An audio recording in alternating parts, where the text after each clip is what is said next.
洋洋笑道：不会，大哥随时有时间接待你。他招呼妹妹在沙发上坐下来，喝杯水还是喝咖啡？妞妞想了想后说道：还是给我一杯温开水吧，今晚想早点休息，现在不想喝咖啡了。好，洋洋去给妹妹倒了一杯温开水过来，又拿了些妹妹平时爱吃的零食。妞妞也不跟大哥客气，拿过零食开了袋便吃。要去小姨家里吃饭吗？洋洋在妹妹的对面坐下，温声问道。来都来了，不去小姨家里吃顿饭，小姨会生气的，等会儿就给小姨打电话。不过只能吃顿饭，明天一早我就要回江城去。这么忙呀？比大哥还忙。洋洋拿出手机，我现在就跟小姨说。他打电话给海童，等海童接听电话了。他说道：小姨，妞妞去广城出差，路过莞城，今晚去你那里吃饭，明天一早他就要回江城了。好，那小姨早点下班回家，多做点菜。妞妞这么忙吗？只能待半天。洋洋说道。他是这样说的，应该是很忙。妞妞先在你那里吧。行，等会儿小姨就过去接上她，带她去买菜，她想吃什么我就给她做什么菜。你下班了也过去，不回山庄了，太远。海童一家子平时就住在市区里，有空才会回老宅。洋洋住的地方离小姨家里也不远，闲时经常去小姨家里蹭饭吃，也能和表弟妹们增进感情。他先在我这里，那先这样，小姨先处理一下工作上的事，让妞妞等我1个小时，我过去接她。海童说完便挂了电话。洋洋对妹妹说道：小姨说她1个小时后过来接你，带你去买菜，你想吃什么菜她都给你做。妹妹小时候最喜欢跟着大人去逛菜市场，每次回了莞城，只要父母或者小姨有空，都会带上她去逛菜市场。妞妞是觉得菜市场有很多很多她连认识都不认识的菜，去逛菜市场她能认识很多蔬菜，觉得有趣而已。不过她好久没有去逛过菜市场了，现在她长大了，又不用像小时候那样出个门像做贼似的，怕被别人知道她的真实身份，为她带来危险。在莞城她完全不用担心安全的问题，这是她小姨丈的地盘，她又是从4岁开始学功夫，不敢说有九姐那样的身手，却足够自保。她现在还没有接管凤氏家族，出门一般不带保镖，主要是也没有人敢对她动手。今时的凤氏不同往日了，凤氏家族在她老妈经营了几十年后，重回了鼎盛时期，还有他爸的势力也吓人。就算没有带保镖，有人认出了他的身份，他也不怕，没有人敢对他怎么样。小姨做什么菜我都喜欢吃，话说我也好久没有吃过小姨亲手做的菜了。洋洋笑道：别说你了，我都好久没有吃过小姨做的饭菜。周末过去，不是厨师做饭就是姨丈下厨，小姨是真的很久没有下厨了，连宝宝都说很久没有吃过她妈妈做的饭。姨丈对小姨是真好，几十年夫妻，恩爱如同初恋，不，比很多人的初恋都要甜蜜。洋洋说道：咱妈和陆叔的感情也很好呀。那是我爸妈感情好得很，我爸最宠的就是妈了。以后我要招婿上门，要找一个像我爸这样好的男人。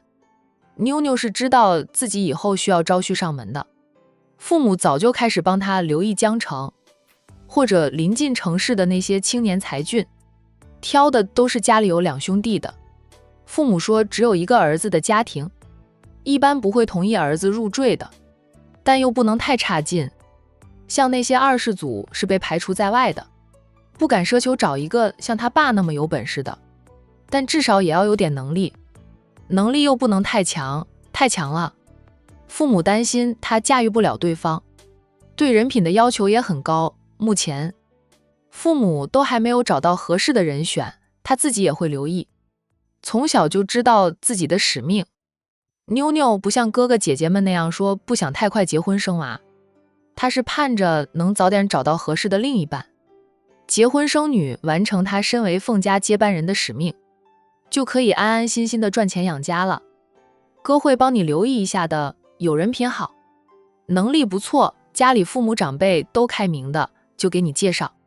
妞妞笑道，哥，你先过好你自己吧，30好几了，还是一只公，爸妈都操心你的人生大事。每次和小姨通电话，妈都叫小姨帮你安排相亲。洋洋，你看你哥忙成这样，哪有时间谈恋爱啊？龙婷今天又打电话催我过去了，他那边计划有变，计划再怎么变，他也有能力处理好。他有9姐，哥还什么姐都没有，还是先过好你自己吧。妞妞说道，哥一过去，龙婷哥就当甩手掌柜，他也不是当甩手掌柜，就是没那么累而已。也是，他都有9姐了，我身边还是光溜溜的，是该考虑一下了，只是没有遇到合适呢。再单着，他姑姑只会更加的纠缠，要给他安排相亲。平时有生意往来的那些大佬，家里没有女儿吗？妞妞吃着零食，问道，能和大哥合作的大佬都是厉害的，他们的女儿不会差的，大哥可以从中挑一个。你以为选妃啊？挑一个也得人家喜欢我才行。洋洋失笑不已，莫名就想到了傅婉宁。傅董似乎就有那样的意思。小姨见过傅婉宁后，也有撮合他和傅婉宁的意思，只是他和傅婉宁都还没有那样的意思。傅家的情况特殊，傅婉宁估计会像妹妹那样招婿上门。不对，傅婉宁说的，她只要孩子不要男人。她计划过2年去做试管，生2个孩子不必嫁人。这姑娘的思想是真前卫。洋洋还挺欣赏傅婉宁的，我哥这么优秀，颜值高，又温文儒雅的，简直就是谪仙般的人物。只要哥愿意，就没有他们不愿意的。在妞妞的眼里，自家哥哥那是万人迷，只要见过他哥哥，接触过他哥哥的年轻女性，就没有几个不动心的。洋洋笑了一下，轻声说道，还真有人不愿意的。傅婉宁就没有考虑过他。妞妞一听就猜到有情况，立即起身坐到了哥哥的身边，八卦又好奇地问，哥，谁不愿意？你有喜欢的人了，他不喜欢你。天，谁这么厉害，能抵挡得住他温文儒雅、帅气大方又能干的大哥？没有，哥还没有喜欢的女孩子。肯定有，哥刚刚想到他了，才会说有人不愿意。他是谁吗？哥，你告诉我，我会帮你保密的，还可以帮上你的忙。我去和他做朋友，然后成为闺蜜，就能帮你追妻了。妞妞又哄着哥哥说出那个女人的名字来，他太好奇了，太想知道那个女孩子是谁。定力那么好，他佩服对方。洋洋轻弹一下妹妹的额头，好笑的道，你哥是那种追不到妻的人吗？不用你帮忙，若是我爱上了，我自己会去追。哥真没有喜欢的人，只是知道有人想撮合哥和他，但他不愿意，哥也没有感觉。妞妞还是缠着他，就算哥没有感觉，你也告诉我他是哪家千金。怎么会不愿意？是还没有见过你吧？要是见过你，了解你，相处过后，他还能抵挡得住你的魅力，我拜他为师。洋洋失笑，没有感觉也不可能的事，说出来干嘛？万一传出去，影响了人家的名声，反倒不好。不论妞妞怎么哄，洋洋的嘴巴牢得很，愣是没有吐出傅婉宁出来。妞妞只得放弃。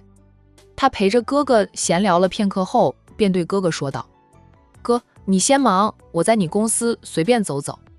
行。猜到他是想在公司里打听，洋洋也没有拦着他。反正小姨和傅董想撮合他和傅婉宁的事，公司里没有人知道。陆氏集团现在是由洋洋负责，陆东明也分了股份给他。妞妞是陆东明亲生的女儿，他这辈子就这么一个亲生的孩子，庞大的家产当然也少不了自己的女儿。妞妞在陆氏集团同样占有股份，不过她一般不插手陆氏集团，她重点是接管凤氏家族以及凤氏集团。她说她就拿点陆氏的分红，当家做主就让给她哥，她分身无数呀。虽然她在女强人这条路上越走越远，精力始终不如她哥，父母也不想她太累，所以父亲名下的公司在江城的，他会接过来管理，在管城以及其他城市的生意都交给大哥。他爸那么多的家产给他一半，他都是大富婆了，更不要说他还能继承爷爷奶奶的部分财产，而凤氏家族的则是他自己一个人继承。哥哥跟他是一母所生，但凤氏家族传女不传男，哥哥可以在凤氏集团上班，想当家做主不可能。哥哥从小到大都不插手凤氏家族的任何事以及生意。他说就算他不接管继父的公司，凭他和龙庭的实力，他们俩创建的龙腾集团也能傲视群雄，不属于他的东西他是连看都不看。小姨来了，打电话给我。妞妞交代了一句。洋洋说道，小姨来了，会打电话给你的。妞妞拿着她那包没有吃完的零食走了。她第一个打探的对象就是洋洋的秘书。她边吃零食边低声问秘书，你们老板最近和哪位千金走得近一点？男秘书，凤小姐，你这个问题可把我问住了。她努力的回想，说道，我还真没有发现。老板和哪位千金走得近一点？哦，有。妞妞两眼一亮，问谁？战小姐。贝贝是我兄妹俩的亲表妹，来往密切很正常。我是问我哥有没有喜欢的女孩子。你是我哥的秘书，经常跟着他出入，应该知道的。那就没有了。